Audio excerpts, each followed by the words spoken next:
This handout and associated video discusses searching low-resolution spectra and low-resolution libraries in NIST 26. NIST has said that the effectiveness of low-resolution identity searches is quite good if the component is in the library, a fact that's not advertised by manufacturers of both low-resolution and high-resolution instruments in many cases. In my limited studies to date, I agree with that statement. Thus, utilize with low-resolution single quads with in-source CID and triple quads with a collision cell. Both low-resolution and high-resolution libraries are utilized. This makes many of the techniques applicable to a much wider range of instruments than an accurate mass LC-MS-MS alone. So, I discuss a lot of things in the handout that I will not discuss in the video in detail. So if you need some more information, come back to the handout. So you can see there are many additional slides. So take advantage of that resource. So we'll go to the software now and set up the initial settings. So over the NIST software, you'll notice you'll go up to the top here where you access the library search options. And you'll notice we're doing an EI identity search instead of an MSMS search. This is the big difference. It's a little misleading by the name, but that's the one we'll use to search a lot of the low resolution libraries and associated spectra that we bring in for processing. So you set that up at EI normal, that's good. Full spectrum search default. For the MSMS, if we use MSMS, we will in some cases in this video use the 20 and 40 parts per million as we have in other videos. The libraries. So we have the APCI, which is a NIST high resolution, a low resolution MSMS, which actually NIST can search in both low and high resolution modes because they have additional indices. We have the high resolution MSMS NIST, have the MS dial that I've created that I give away on my website in both positive and negative. And you can open positive, negative here. It'll sort it out because it won't find matches. So you can have them all if you like. I have the Mona library, which is again one that I have on my website. And both these MS dial and Mona are primarily high resolution, but they do have low resolution entries in them. Not a huge number, but not insignificant either. And this is one of my libraries that's only in low resolution, and I'm using this for demonstration processes. And we set this up in the spectrum search. Of course, if you wanted to do a structure search, you'd need to select those libraries that you wanted to search by structure. Pretty much the other things are standard. So to get all of these menus to show here, I usually go to the select spectrum type, and I do any because I'll be going back and forth between the EI, which we'll use for low resolution MS type searches, and the tandem. So I select any. Other things that you might want to select are, we'll talk about PSS match. So I added these columns, reverse match and molecular weight. And to get to those, to add them to your menu, you right click and go to properties. And then you can click on the ones you want. But these are the ones that I suggest. If you also, a lot of times I would like to have the molecular weight over here. So I just click the header and drag it over to reorganize it. The other thing that we'll be using from time to time is options spectrum import. So when you bring it over from a vendor's software package, you'll need to specify how it's brought into the software, into the lib search tab at the bottom, into the spec list at the top. And to do this, if you're doing nominal, you can just put it in EI, and that's fine, and just leave the parameters, the default ones here. But if you want to bring in an accurate mass spectrum to search against a low resolution MSMS library, you'd want to click this accurate mass to charge and set the number of decimal places. So depending on what you're doing, you'll change this menu. I'll leave it here for now in the EI mode. So I think we've pretty much got all the settings, the basic settings here.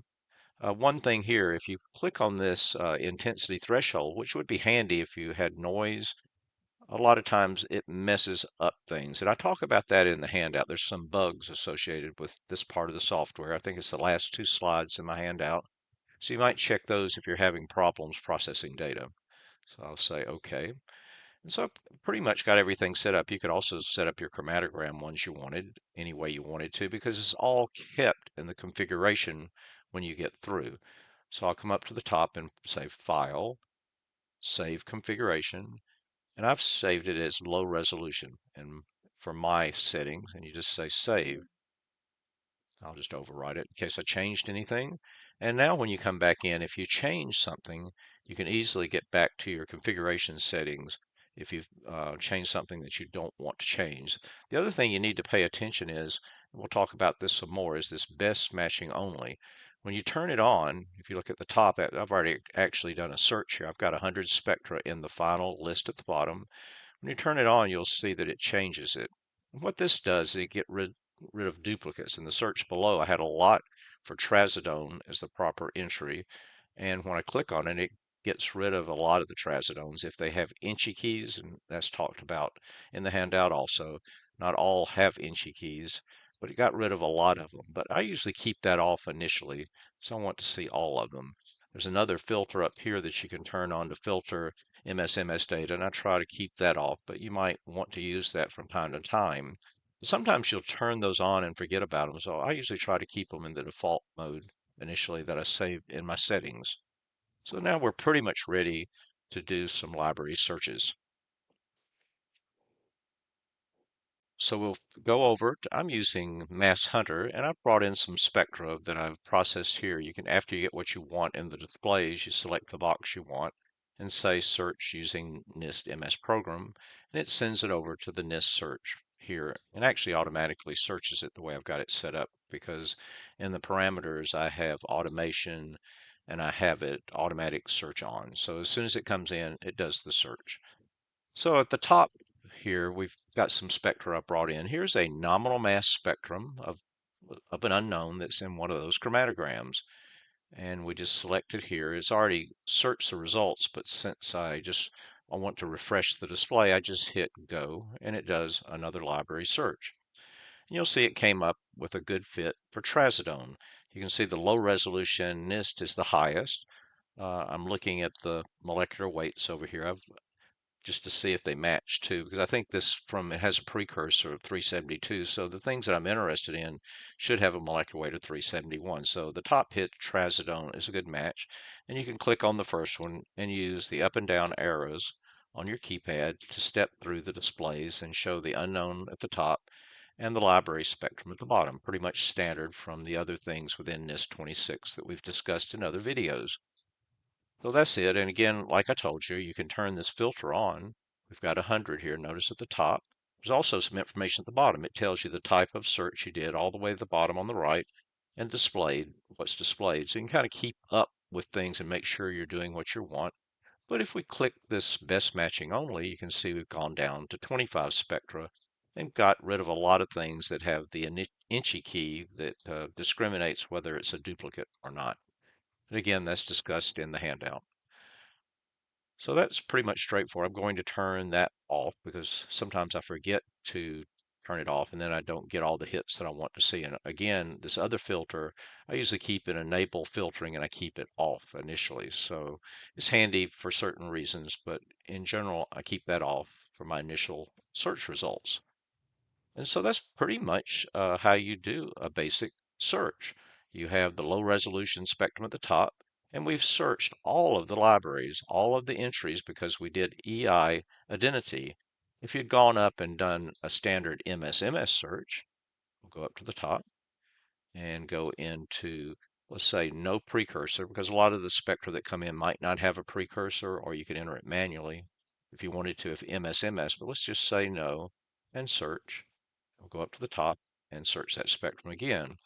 You'll see since this is a low resolution spectrum, it just doesn't give you any useful results when you're doing MSMS.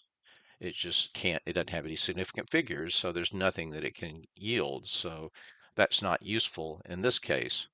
But sometimes you might want to bring in something from another instrument that has figures, that has significant figures to the right of the decimal. Here's one here for trazodone that I imported from the Agilent software from an accurate mass file. And now you can see the accurate mass data at the top. For this, you might want to search all of them just because you want to get all the search results from a low resolution spectrum in one of the libraries. So again, you would go up to here and put it into EI normal and say, okay, go up to the top, do another search, and now you can see you get all the entries that match. Even though this is a high resolution spectrum, it'll show you if you step through them. Here's one at the bottom here from my library. You can see I had a spectrum of trazodone in there also, but it finds this as a hit, even though it's not an accurate mass spectrum. So if you want to search an accurate mass spectrum in your spec list that's been imported, then you can search all of the libraries, even the low resolution ones, and get hits. On the other hand, if you decided you just wanted to search the high resolution, come up to MSMS, search, and go, let's do no precursor. It actually does have a precursor. We could use it. This will just give you a match based on somewhat the identity, but not restricting it by the precursor. And say, okay, go to the top, go again and run. And now you'll notice that it has only things that are from the accurate mass libraries or entries within those libraries that match up. You can see that mine that had that positive low resolution spectrum is no longer in the list. So you can step back and forth between both of these. So remember, you can also process accurate mass data against low resolution libraries, and you can process accurate mass against only the high resolution libraries. So you've still got all the functionality, and that's why I leave it in any mode here for selecting the spectrum type, because I want to see all the menus. If I turn it into tandem, some of my EI search libraries that I can search, the functions go away. So I like to keep it in any in my default parameter. So that's pretty much the basic part. I'll discuss these menus a little bit more at the bottom. So we have some other columns down here I want to discuss, and I'm going to go back and do a low-res search of a spectrum. So let's go to EI normal and say, okay, I'm going to pick a low-res spectrum at the top, and I'll do a search of low-res mode. And so I have all the entries at the bottom. What I wanted to talk about is you have these other ones. The match is the one that in the EI mode that you would use most normally. I think it's score when you're doing MSMS, but when you're doing this in the EI mode doing MSMS type spectra in low resolution mode, it shows the match based on a factor of 0 to 1,000. And so this is a very good fit here, as you can see by the butterfly or head to tail display in the middle. So that's a good one. And you can sort by match if you want to, and that's the standard. If you just click on it, it resorts low to high, high to low. Also have reverse match here. You can sort by reverse match if you want to, and it'll change some things. Now at the top, in a reverse match, things that are present in the top spectrum do not affect the score of the best hit in the library because it thinks that maybe you did it a different energy in this case, and there's something in the top that's not in the bottom because of the energy. So if you resort by reverse match, you can get some different type displays that you might find useful from time to time. You can also sort by molecular weight if you want to. You can see all the 371s or the trazodones that we had. So you can do that. The other one is PSS match. In the partial search score type match, things that are absent in the bottom, the library spectrum, do not affect the score of the search because they're absent in the bottom but present in the top. So again, that's an energy type thing depending on how you fragment it and what the library is. So some cases that might be useful to sort by it first and take a look and see what you get. I'll hit it again to get the ones at the top. They might not be the same one in this case. So sometimes by clicking on those, you can just resort and find a different type of scoring. And there's a lot of discussion in the handout about what a PSS is and what it's doing and the reverse match. The only thing being said about that is when you go up and do the parameters, we do a default pre-search. If things are left out when you were really wanting to see what you would have gotten in a reverse dot or the reverse match down below, then you'd need to really do it that way because something might be thrown out in the pre-search that won't make it to the final search results and you might lose it. But in most cases, I can go with the full spectrum search and it works. And the same thing for the partial spectrum.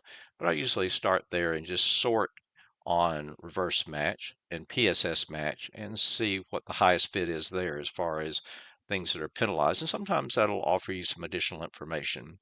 So just keep in mind that it does not do as effectively for this reverse match and PSS match if you don't search that method initially. But in most cases, I think that's reasonable just to do a full spectrum search and then sort on those. So that's pretty much all there is to using low resolution spectra with all of the libraries, whether they be high or low, or using a high resolution to search low resolution mass spectral libraries or entries in even a high resolution library. The only other thing, remember that either one, when you do the NIST search, it has a low resolution library collection that you can use in high resolution mode. They have indices there that you cannot create in your user libraries or maybe in some other manufacturer's library that are not present in their library that allow that to occur, but they've made it so it's very functional no matter which mode you might use.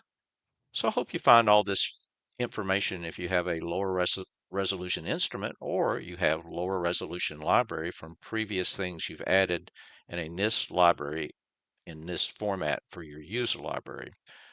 Good day.